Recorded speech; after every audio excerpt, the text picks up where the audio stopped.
जय जय तुलसी माता, मैया जय तुलसी माता, सब जग की सुखदाता, सबकी वर माता, जय तुलसी माता।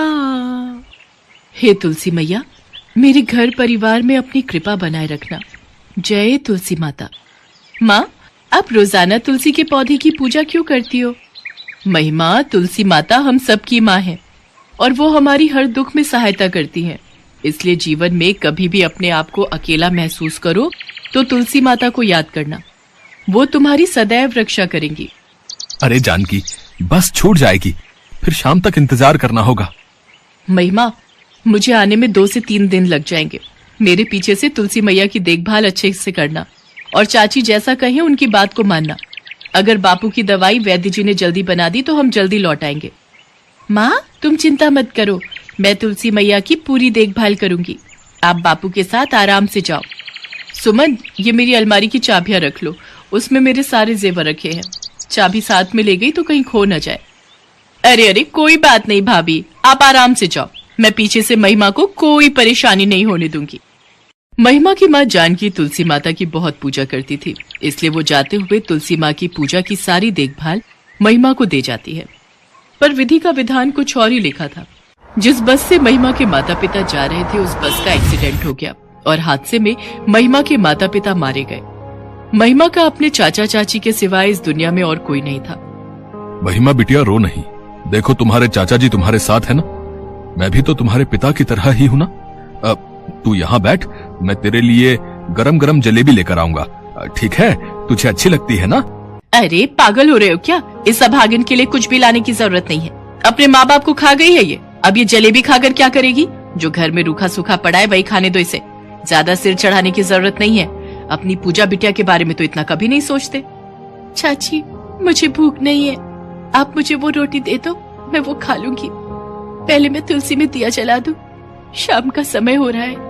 माँ हमेशा संध्या के समय तुलसी में दिया जलाती थी और वो मुझे कहकर गई थी कि मैं सुबह शाम तुलसी माता की सेवा करूं। खुद तो तेरी माँ ऊपर चली गई और तेरे ऊपर ये काम छोड़ गई है। घर के काम पहले खत्म कर, बाद में तुलसी में दिया जलाना। महिमा शाम का खाना बनाती है। सारा काम खत्म करके वो तुलसी में दीपक जलाती है और वहीं तुलसी माता के पास बैठकर रोने लगती है। तुलसी मैया, माँ क्यों चली गई? माँ बापू के बिना दिल नहीं लगता, मैं उनके बिना बहुत उदास हूँ, मुझे नींद भी नहीं आती। माँ कहती थी आप तो सबकी माँ हो। माँ, मुझे बहुत डर लगता है, आप मेरे साथ रहोगी ना? महिमा आंगन में बैठी रो रही थी, तभी उसे तुलसी के पौधे में से आवाज आती है। महिमा, डरो नहीं, जब तक मैं तुम्हारे साथ हूँ तुम्हारा कोई भी बाल बांका नहीं कर पाएगा। बेटी, तुम बिल्कुल भी चिंता मत करो। तुम्हें जब भी कोई परेशानी हो तो तुम मुझे याद कर लेना, मैं तुम्हारी मदद को आ जाऊंगी। तुलसी माँ, ये आवाज तो तुलसी मैया के पौधे से आ रही है। इसका मतलब तुलसी मैया तक मेरी प्रार्थना पहुँच गई है। मैया, अब मैं बिल्कुल भी नहीं डरूंगी, मैं जानती हूँ आप मेरे साथ हो। महिमा तुलसी माता की आवाज सुनकर खुश हो जाती है। उसको यकीन था कि तुलसी माता का आशीर्वाद उसकी माँ के रूप में उसके साथ था। पर महिमा की चाची के स्वभाव में बहुत अंतर आ गया था।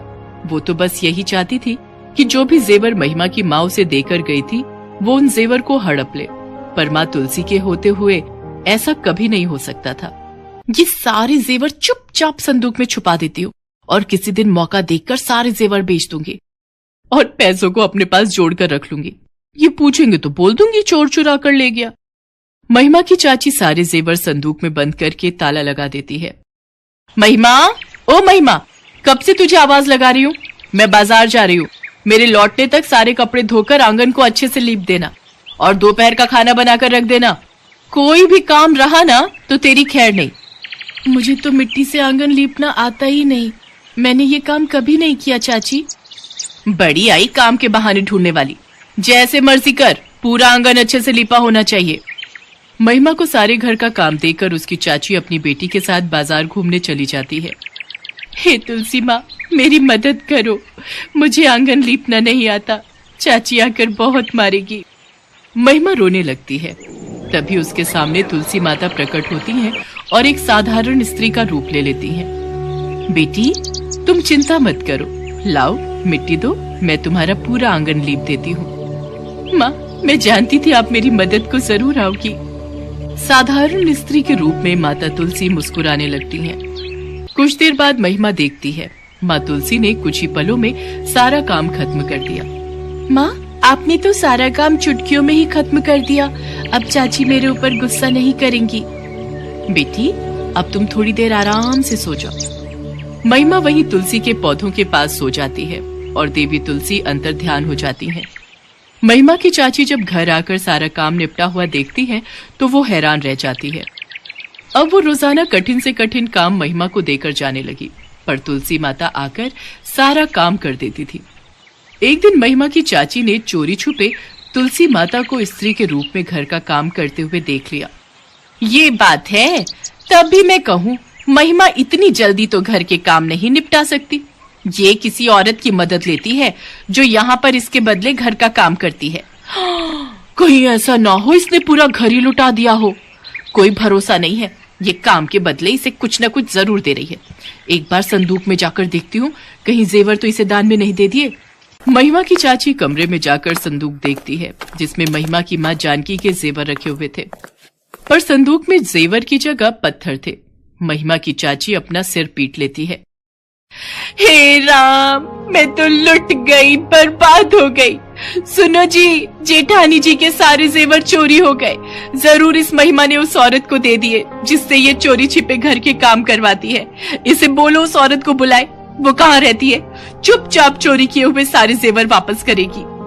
महिमा, तुम्हारी चाची किसके बारे में बात कर रही है? और सुलोचना घर का काम किसी और से करवाती है, तो फिर तुम क्या करती हो? घर के काम तो तुम्हें करना चाहिए ना। मुझे कुछ भी समझ में नहीं आ रहा है। चाचा, चाची सारा दिन घर के काम मेरे से करवाती थी। मेरे से अकेले सारे काम नहीं हो रहे थे। मुझे कुछ काम करने ही नहीं आते, इसलिए मैंने तुलसी माता को बुलाया। चाची जिनके बारे में कह रही है वो तुलसी माता है, वही रोजाना मेरी मदद को आती हैं। देखो देखो, ये किसे बुद्धू बना रही है। भला तुलसी के पौधे में से भी तुलसी माता बाहर आ सकती हैं? ऐसा कभी हो ही नहीं सकता। ये तो पागल हो गई है या किसी के कहने पर ऐसा कर रही है। इससे पूछो कि सारे जेवर कहाँ हैं। ना जाने इसने किसे दे दिए। सबसे पहले तो उस औरत को बुलाए, इसको बोलो अभी के अभी बुलाए। हे तुलसी मैया, चाची को विश्वास नहीं हो रहा कि आप मेरी मदद को आती हो। माँ, आओ ना, मेरी मदद करो। चाची को बताओ मैंने आपको कोई गहने नहीं दिए हैं। हे तुलसी माता, मेरी मदद करो। महिमा रोने लगती है। तभी तुलसी के पौधे में से माँ तुलसी प्रकट होती हैं। घबराओ नहीं महिमा बेटी, मेरे होते हुए तुम्हें कुछ नहीं होगा। सुलोचना, तुम्हारे मन में लालच में देख सकती हूँ। तुमने एक भोली भाली बच्ची पर कितने अत्याचार किए हैं। मैं इसका दंड तुम्हें अभी दे सकती हूँ। नहीं माँ, चाची को कुछ मत कहो। चाची की तरफ से मैं माफी मांगती हूँ। हे तुलसी माँ, आपके दर्शन पाकर हम तो कृतार्थ हो गए। हमें क्षमा करो माँ, मैं इन सबसे अनभिज्ञ था। मुझे नहीं पता था कि सुलोचना महिमा के साथ ऐसा व्यवहार करती है। मुझे माफ कर दो मैया, मुझसे भूल हो गई। मेरी आंखों पर लालच का पर्दा पड़ गया था। मैं आज के बाद कभी भी महिमा और पूजा दोनों में भेदभाव नहीं करूंगी। मुझसे गलती हुई माँ।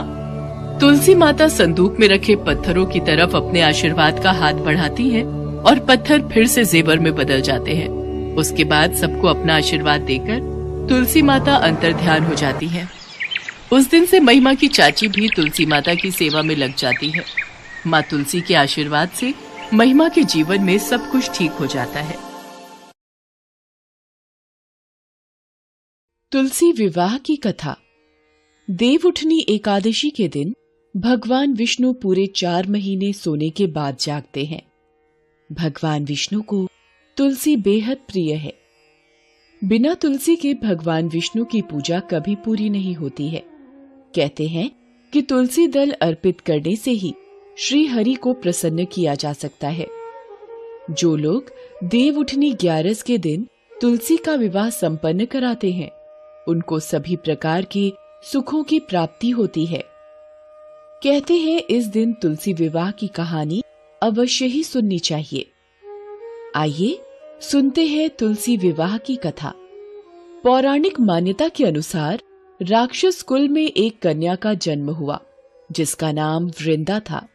वो बचपन से ही भगवान विष्णु की भक्ति और साधना में डूबी रहती थी।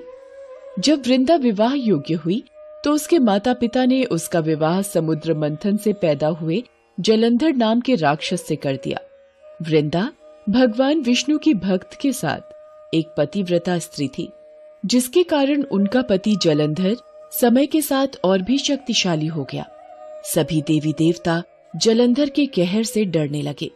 जलंधर जब भी युद्ध पर जाता, वृंदा पूजा अनुष्ठान करने बैठ जाती। वृंदा की विष्णु की भक्ति और साधना के कारण जलंधर को कोई भी युद्ध में हरा नहीं पाता था।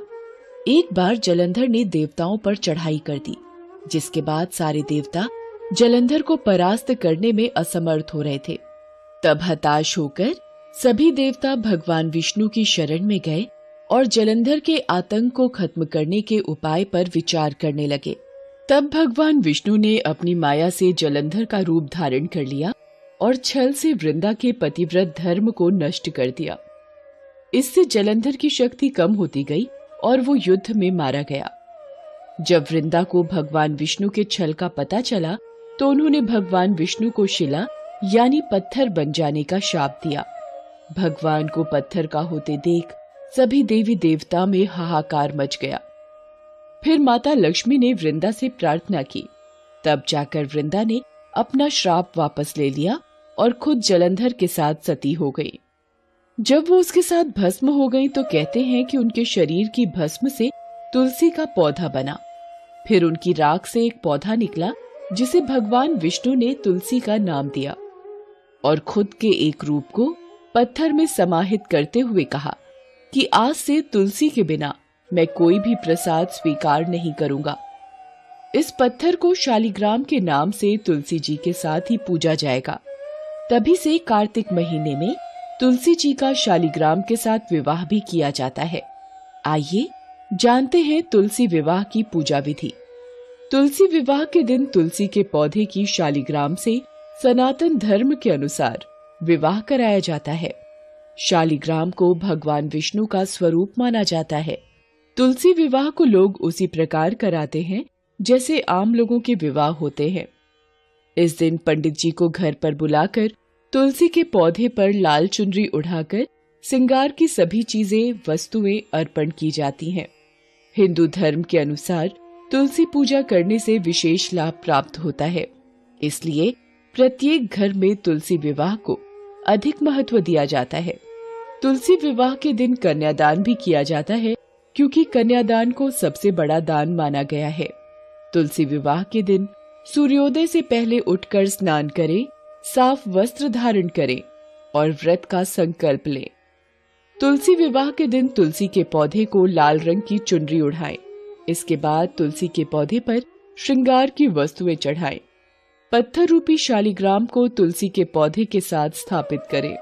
शालिग्राम को स्थापित करने के बाद तुलसी के पौधे का विधिवत पंडित जी से विवाह करवाएं। तुलसी विवाह में तुलसी के पौधे और शालिग्राम के साथ 7 प्रतिमा कराएं और अंत में तुलसी जी की आरती गाएं। ये पूजा उन लोगों के लिए विशेष